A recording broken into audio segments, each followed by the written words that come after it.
What if I told you that back in 1983, the US Army got its hands on a potential method for altering consciousness, for stepping outside of time and space, and even for exploring other dimensions? It sounds like something straight out of a movie, but the report is real, it's declassified, and it's basically a step-by-step guide. Welcome to the Last Guru podcast, the podcast for all those curious and passionate about spirituality, which explores human potential from an evolutionary perspective, but also helps address life's practical problems at a higher level of knowledge. So let's just dive right in. The report itself actually quotes the brilliant physicist Niels Bohr, who famously told his son, "You are not thinking, you are merely being logical." And that quote, it just perfectly sets the stage for all of this. To even begin to grasp what the Army was looking into, you and I, we have to be willing to step beyond that simple, straight-line logic that we're so used to. This is really the heart of it all, isn't it? The whole premise is just so fascinating. What if a branch of the US government stumbled upon a gateway to a totally new reality, and then left us a map? Because honestly, that's exactly what reading this declassified document feels like. It's like a detailed, almost technical guide to unlocking human potential. Okay, let's start with the first big idea, which is really the foundation for everything else, and it's this. Our consciousness, your mind, is an immensely powerful tool. Most of us just haven't been taught how to focus it properly. The analysis uses this absolutely brilliant metaphor to make its point. It says, an ordinary, unfocused mind is kind of like a lamp. Its energy is spread out, it's a bit chaotic, and it's relatively weak. But a trained, disciplined mind, oh, that becomes something else entirely. It becomes like a laser, coherent, focused, and literally billions of times more powerful. The whole goal of this process is to turn your mind from a lamp into that laser. So, you might be asking, how does this laser mind even work? Well, this is where it gets really wild. The report leans on a concept from theoretical physics, the idea that the universe itself is one giant, incredibly complex hologram. And here's the kicker. Your mind is also a hologram that can learn to tune into the frequency of the universal one. When you do that, you can access information that's normally way beyond our five senses. Your mind holds the key to reading the very code of reality. Now, before getting into the main gateway method, the analysis first breaks down 3 other techniques that have been known to alter consciousness. You can think of these as the training grounds for your mind, the warm-up exercises. So first up is transcendental meditation. This is all about intense, single-minded focus. By concentrating on the flow of energy inside your own body, you can actually create these tiny, acoustic standing waves inside your brain's ventricles. It sounds crazy, I know, but these waves then stimulate the cortex, which can lead to these incredible states of bliss and altered perception, basically by lighting up the brain's pleasure centers. Next, you've got hypnosis, which works in a totally different way. Here, the whole goal is to distract the logical, critical left side of the brain, the part that's always analyzing and questioning everything.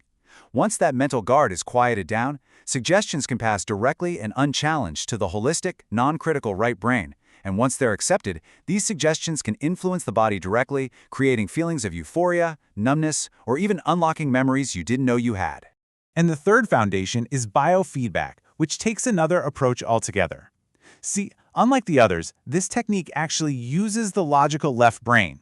You start by visualizing a clear goal, like, say, making your hand warmer. Then you use a tool, like a thermometer, to get real, objective feedback.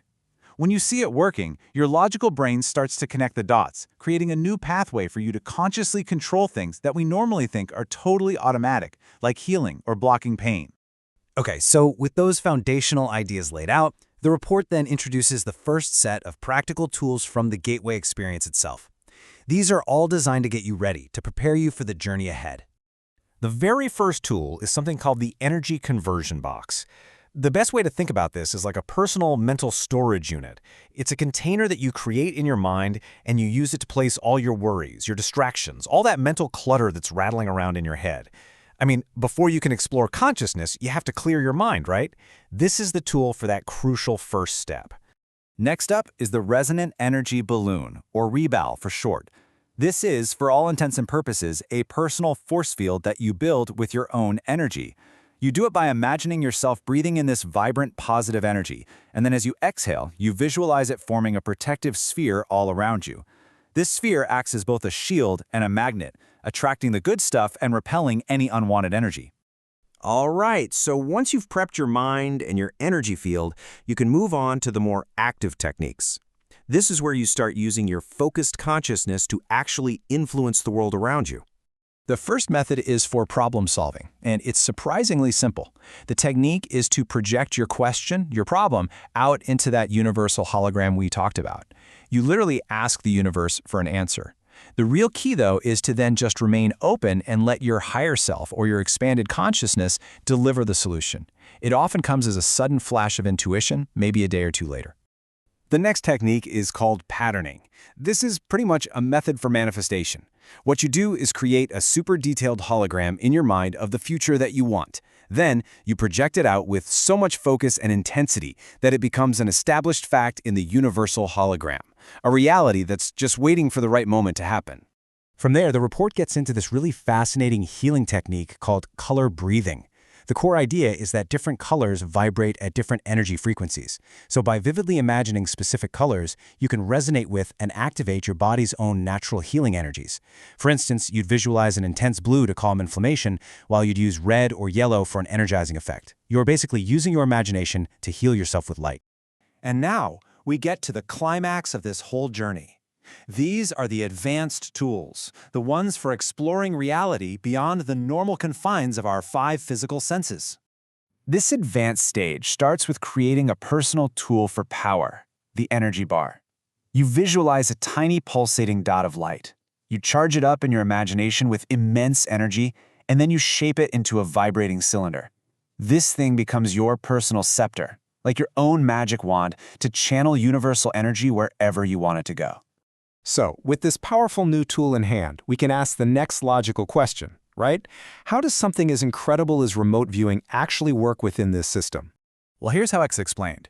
You take that energy bar you just created and you transform it into a whirling vortex of energy. This vortex literally becomes a portal, a gateway that you can send your consciousness, your perception, through to go explore distant places and gain new insights. The tool you created becomes the doorway. And all of this builds to what the report presents as the final frontier, out-of-body experiences. This is really shown as the culmination of all the previous training, the ability to fully and consciously separate your awareness from your physical body. And the report details 3 surprisingly practical, almost mechanical methods for doing this. The first is the rollout technique, where you just imagine rolling out of your body like you're rolling off a log. The second is the lift out, where you feel yourself rising up rigidly headfirst. And the third is the slide out, visualizing your consciousness literally sliding out through either your head or your feet. You know, this whole journey really forces a massive shift in how you see the world. It's summed up perfectly by this quote from psychologist Keith Floyd, which is also cited in the source material.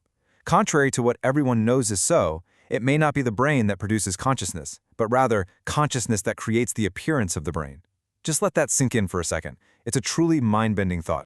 So, after taking this journey through a declassified military analysis of consciousness, we're left with a map, a set of tools, and one final, profound question for each of us.